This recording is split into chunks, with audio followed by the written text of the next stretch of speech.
La peur est le seul ennemi. Et elle n'est pas extérieure à toi. C'est un schéma que n'importe qui peut déclencher depuis l'intérieur et que n'importe qui peut changer. Une décision prise à partir de la peur est presque toujours une mauvaise décision. Pourquoi? Parce que lorsque tu prends une décision basée sur la peur, tu vis dans un monde de manque, de rareté, sous une forme ou une autre. Les gens préfèrent-ils être heureux aujourd'hui ou outrés? Regarde en ligne. Les gens veulent être outrés. Mais pourquoi? Quel besoin humain cela comble-t-il? En fait, plusieurs. Quand tu es vraiment en colère, tu ressens de la certitude. Et c'est parce qu'ils ont tellement peur, ils sont remplis de peur. Et ils ont été formés à être dans la peur. Parce que le moyen le plus rapide de contrôler une population, c'est la peur. Quand tu te sens très incertain, la plupart des gens cherchent de la certitude. C'est un instinct de survie. Et ensuite, il y a le besoin de signification. À quel point tu te sens important? Quand tu t'énerves sur à quel point, je sais pas, quelqu'un d'autre est dérangé. Tu vois? Sur une échelle de 0 à 10. Peut-être un bon 15, je suis d'accord.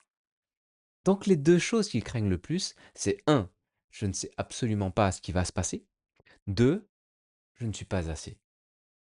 Et en râlant, je me débarrasse des 2 à la fois. Et ça marche malheureusement. Le problème, c'est que ça marche que sur le moment. C'est comme le sucre, tu vois? Le sucre te fait te sentir bien dans l'instant. Mais qu'est-ce qui se passe 1 heure et demie plus tard? Bam! Tu t'écrases. Et c'est ce qui se passe dans les relations à cause de cette colère. C'est ce qui se passe dans une communauté à cause de cette colère aussi. Ils sont en colère parce qu'ils ne veulent pas ressentir qu'ils ont peur. Ils se sentent pas assez bien et totalement incertains sur leur vie. La peur est ce qui empêche tout le monde d'avoir la qualité de vie qu'ils désirent. Ce n'est pas juste ton business qu'elle bloque, c'est elle bloque la qualité de ta vie entière. Et tout ce que tu as à faire, c'est d'échanger la peur contre la foi. Et tu es né avec la foi. Elle est déjà là. Tu veux une preuve? Hmm. Comment tu fais pour rouler sur la route? Avec juste une ligne pour te séparer d'inconnus. Des gens qui peuvent s'endormir au volant, être ivres, ne pas faire attention ou envoyer des textos en traversant la ligne. Il n'y a rien pour te protéger à part cette ligne. Et pourtant, tu continues à conduire. Pourquoi? Parce que autrement, bah, c'était pas vivre. Mais si tu es un leader, tu peux avoir peur, mais tu ne laisses pas la peur te stopper. C'est ça du courage, c'est ça de la foi.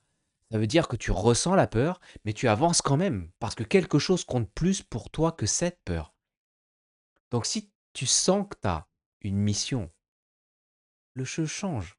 La façon dont on transforme les rêves en réalité, c'est qu'on avance à travers tout ce qui fait que les autres abandonnent. Et comment on fait ça? Bah, il y a une partie de toi qui va faire cette poussée. Mais cette partie doit être celle que tu nourris le plus. Ce que tu nourris grandit. Tu dois nourrir la meilleure partie de toi-même chaque jour. Tu dois exiger la meilleure partie. Tu ne dois plus accepter moins que ce que tu peux être, faire, partager, créer ou offrir. Tu dois arrêter de tolérer ce que tu tolérais jusqu'à maintenant. Ça ne veut pas dire que tu es inhumain. Ça ne veut pas dire que tu n'as pas de mauvais moments. Ça veut juste dire que ce sont des moments. Pas des jours, pas des semaines, pas des mois, pas des années. Ce n'est pas ce que tu ne redescendras jamais. Ce n'est pas que tu tomberas jamais. C'est que tu te relèves vite et que tu continues à avancer. Si tu continues à avancer, tu finiras par atteindre ce que tu rêves. Mais tu dois continuer. Et ce qui te retient, c'est toujours la même chose, la peur. La peur de ne pas être assez, la peur de ne pas savoir assez. Tu n'as pas besoin de tout savoir. Que tu sois assez ou non, quelque chose t'a aimé suffisamment pour te donner la vie. Un cœur qui bat dans ta poitrine que tu n'as pas eu à gagner. Tu ne l'as pas acheté. Quelque chose dans cet univers, appelle-le Dieu, appelle-le l'univers, énergie, euh, nature, ce que tu veux. Attends plus que tu deviennes plus. C'est pour ça que ça fait autant de bien de devenir plus, de donner plus, de faire plus, de grandir, de te dépasser, de casser les peurs, de se renforcer. Et la plupart des gens vont manquer de ce nectar incroyable de croissance, d'expansion, de contribution, de sens, d'impact, de réussite, parce qu'ils ont laissé leur peur les dominer. Et c'est OK d'avoir peur. Mais ce qu'on doit faire, c'est la dépasser et reconnaître que ce n'est que de la peur en fait. Ce n'est pas s'inventer des histoires juste pour la justifier. Parce que l'histoire que tu racontes pour te protéger de la peur, c'est aussi l'histoire qui t'emprisonne. Tout le monde sur Terre a 2 grandes peurs. Tu peux les noter. 1, je ne suis pas assez. On a tous peur, à certains moments, de ne pas être à la hauteur. Tu ne ressens peut-être pas ça maintenant, si ta vie correspond à tes attentes, mais ça ne durera pas. Quelque chose va changer dans ton environnement, dans ta situation financière, dans ta relation, dans ton business, dans l'économie, dans ton corps, dans tes émotions. Et là, tu te sentiras plus assez. Et ne pas se sentir assez, c'est la croyance que j'ai fait péter en premier. Ce n'est pas forcément horrible, mais c'est notre peur la plus profonde. Surtout avec quelqu'un qu'on aime profondément. C'est l'un des pires ressentis, parce que ça mène à la seconde peur. Si je ne suis pas assez, je ne serai pas aimé. Et là, tu penses que tu dois faire quelque chose pour survivre. Parce que pour survivre, il faut que quelqu'un mette ses besoins après les tiens. Il faut qu'on t'aime. Donc tu apprends à faire pour être assez, pour être aimé. Et il y a toujours une partie de toi qui aura peur, mais il ne faut pas la laisser prendre le volant. Il y a une autre partie de toi qui est plus grande que n'importe quelle peur. Une partie de toi immuable, inaltérable, éternelle, au-delà du mental, au-delà du corps.